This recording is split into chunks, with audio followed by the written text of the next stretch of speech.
Malam Ibu Bapak, Saudara sekalian. Selamat jumpa lagi dalam acara Night Call. Saya Pendeta Korwairata, Pendeta Emeritus YPIB, yang akan memberitakan firman Tuhan pada malam hari ini.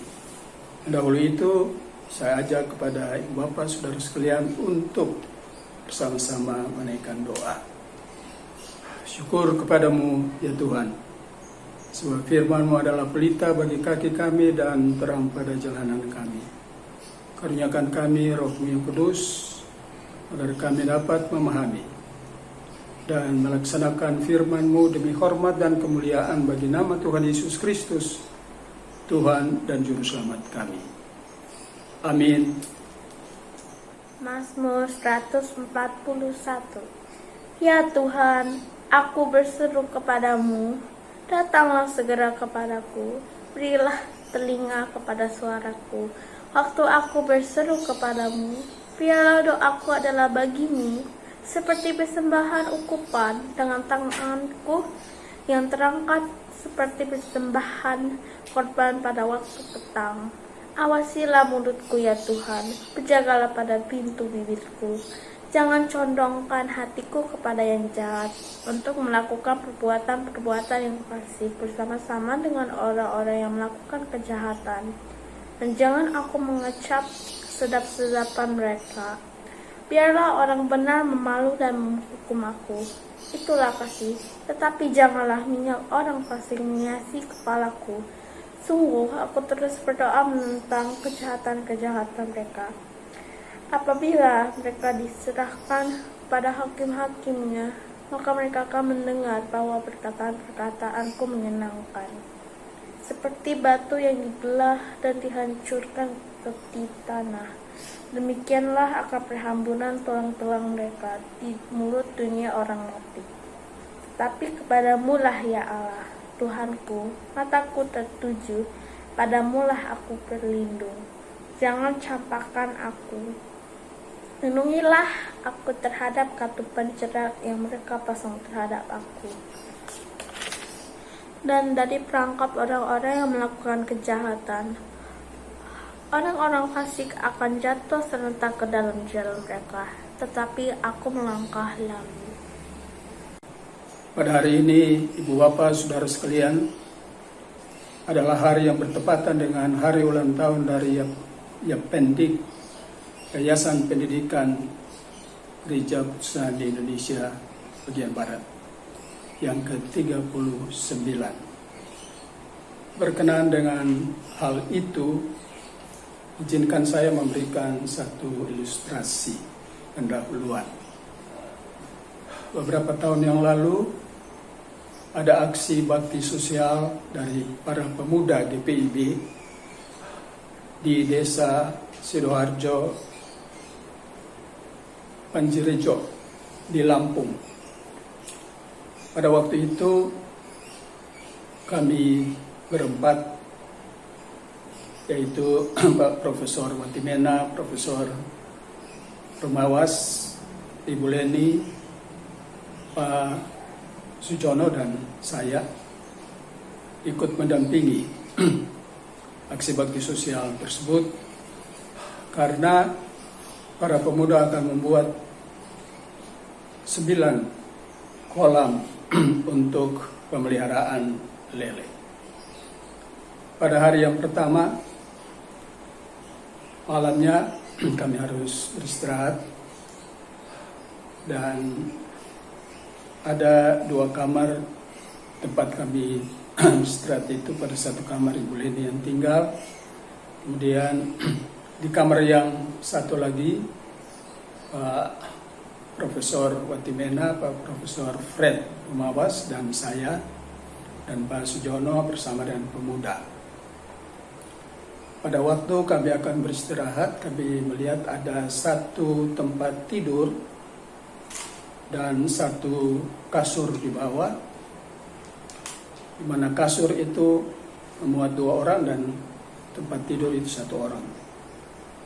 Lalu kami saling berbicara, siapa yang menempati tempat tidur yang satu, dan siapa yang akan menempati kasur itu. Kedua bapak profesor itu meminta saya untuk menempati tempat tidur.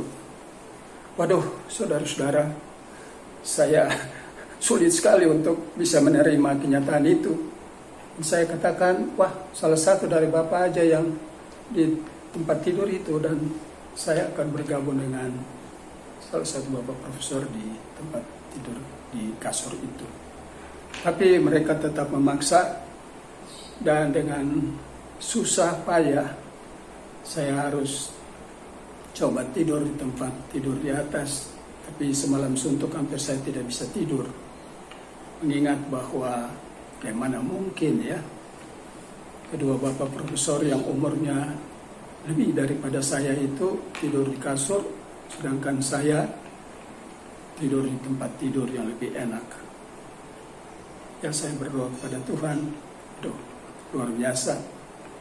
Tuhan menggunakan dua orang profesor pendidik yang senior ini untuk mendidik para juniornya, dan pada hari ini yang mereka menunjukkan suatu contoh teladan yang sangat-sangat dihargai.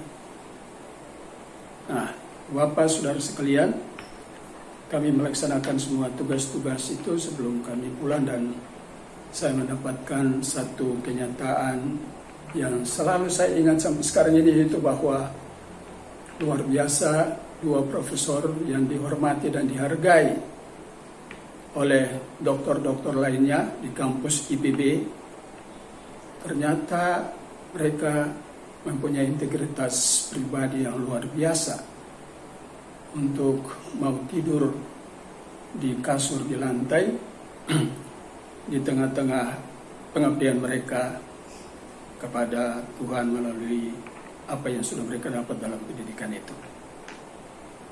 Itu yang pertama, saudara-saudara. Nah, hari ini bertepatan dengan 1 Juli, Yapendik, Yayasan Pendidikan IPIB, merayakan hari ulang tahun yang ke-39. Saudara-saudara, ada banyak dari orang yang menganggap bahwa para pejabat di kalangan guru, bukan saja tetapi juga di kalangan pemerintahan atau swasta, atau juga di lembaga gereja, agama, di lembaga keluarga yang paling kecil, mereka menganggap bahwa siapa yang tampil di situ sebagai pemimpin, dia itu sangat berbahagia. Nah, kita bertanya apakah itu bisa benar, saudara-saudaraku? Masalahnya adalah bagaimana kebahagiaan itu. Kalau seandainya seluruh rakyat dari pemerintahan itu hidupnya kondusif, pasti pemimpinnya akan sangat berbahagia. Kalau di perusahaan ada di sana dan mendapati bahwa para buruh yang dia pimpin kondusif, maka ia akan berbahagia. Demikian juga di lembaga keagamaan, khususnya seperti di gereja kita, dan secara khusus lebih pada IPIB, akan merasa berbahagia untuk tingkat sinodal jikalau warga jemaat untuk seluruh IPIB di tingkat nasional itu akan senang dan akan berbahagia atau kondusif. Kalau di tingkat mupal wilayah, seluruh jemaat-jemaat merasa kondusif, tenang, maka demikianlah akan merasa tenang juga kepada pemimpinnya. Demikian juga dengan di tingkat jemaat, kalau seandainya warga jemaat di tingkat jemaat itu merasa dalam keadaan senang selalu, bersuka cita, maka itulah yang membahagiakan pendeta yang berada di jemaat tersebut. Dan juga demikian dengan keluarga-keluarga, lembaga keluarga, saudaraku. Seandainya bahwa anggota-anggota keluarga itu berada dalam keadaan yang saling mengasihi, itu berarti bahwa bapak dan ibu dalam keluarga itu akan merasa senang karena menyaksikan keadaan yang baik itu. Tapi harap kita mencatat bahwa tidak selalu bahwa badan pemerintahan, lembaga-lembaga swasta, keagamaan, termasuk gereja-gereja di tingkat-tingkat tertentu itu, dan juga di lembaga keluarga, tidak selalu merasa berbahagia. Sekali lagi, kalau anggota-anggota yang dia pimpin itu tidak berbahagia, tidak kondusif, dia tidak akan berbahagia, saudara. Saudara, pada perikop nats kita pada malam hari ini diperhadapkan dengan Raja Daud. Dia adalah seorang pemimpin publik yang luar biasa. Tapi dia tidak berbahagia. Dia mempunyai masalah keluarga. Masalah dengan anak-anaknya sendiri. Ada 3 hal yang muncul di sini, dapat saudara baca dalam 2 Samuel pasal 13 dan seterusnya. Yang pertama, anaknya Amnon memperkosa saudara sepupu perempuan Tamar. Yang kedua, bahwa Absalom, anak daripada Daud, membunuh Amnon, yaitu karena memperkosa adiknya. Dan yang ketiga, Absalom mau merebut kekuasaan daripada ayahnya, Raja Daud. Nah, saudara, bagi Raja Daud, hal-hal ini merupakan tanda-tanda daripada apa yang disebutkan sebagai kejahatan ataupun juga sebagai hal yang fasik. Apakah itu berarti bahwa Daud akan dengan tangan besi akan menghukum anak-anaknya ini? Oh tidak, saudara. Dia bijaksana. Karena dia pernah mengingat bahwa dia juga pernah berbuat dosa zina dengan Batseba dan juga dosa pidana karena berusaha membunuh Uria, suami daripada Batseba. Nah, dalam keadaan yang sulit sedemikian ini, Daud merasa dia tidak bisa sanggup untuk mengatasi, dan oleh karena itulah maka dia berdoa kepada Tuhan supaya Tuhan membantunya, bahwa Tuhan akan menjaga kata-katanya dengan mulutnya dan menjaga pintu bibirnya supaya ia tidak berbicara dalam hal-hal yang salah. Tetapi juga bahwa ia selalu harus berdoa, dan doanya itu dalam hubungan dengan persembahan ukupan dan persembahan bakaran. Artinya bahwa doa itu mempunyai nilai kesucian, mempunyai nilai kesalehan, dan dalam hubungan kedekatan dengan Tuhan. Nah, saudara-saudaraku, itu yang menjadi tindakan daripada Raja Daud untuk menghilangkan hal-hal yang tidak benar daripada anak-anaknya tersebut. Nah, sesudah itu yang kita lihat bahwa ia sangat tidak setuju dengan perbuatan-perbuatan orang fasik. Nah, apakah itu orang fasik? Saya kira kita semua sudah tahu, saudara-saudara, dalam bahasa Ibraninya rasai, artinya orang yang tidak beriman. di dalam konteks daripada Mazmur. Misalnya kita membaca dari Mazmur pasal yang keempat, di sana dikatakan begini pada Mazmur pasal 10 pada ayat yang keempat tentang orang fasik. Kata orang fasik itu dengan batang hidungnya ke atas, Allah tidak akan menuntut, tidak ada Allah. Itulah seluruh pikirannya. Seluruh pikirannya itu bahwa Allah itu tidak ada artinya, saudara-saudara. Nah, dalam pasal yang 10 dari Mazmur juga, pada ayat yang ke-7 dikatakan, mulutnya penuh dengan sampah serapah, dengan tipu dan penindasan. Jadi saudara-saudara, ada banyak hal yang dikatakan tentang orang fasik. Dan kalau di dalam Mazmur 1 dikatakan bahwa orang fasik itu seperti sekam, kalau ditiup angin hilang. Tetapi kalau orang yang benar seperti pohon yang ditanam di tepi aliran air dan bertumbuh dan menghasilkan buah-buah yang dapat dinikmati oleh banyak orang. Itu yang mau diusahakan supaya hal-hal yang fasik itu bisa dihilangkan. Selain itu juga apa yang dikatakan tentang orang fasik itu dikatakan dalam pasal 10 dari Mazmur pada ayat 9 merupakan jerat atau merupakan jala ya, atau merupakan juga seperti penghalang, perangkap.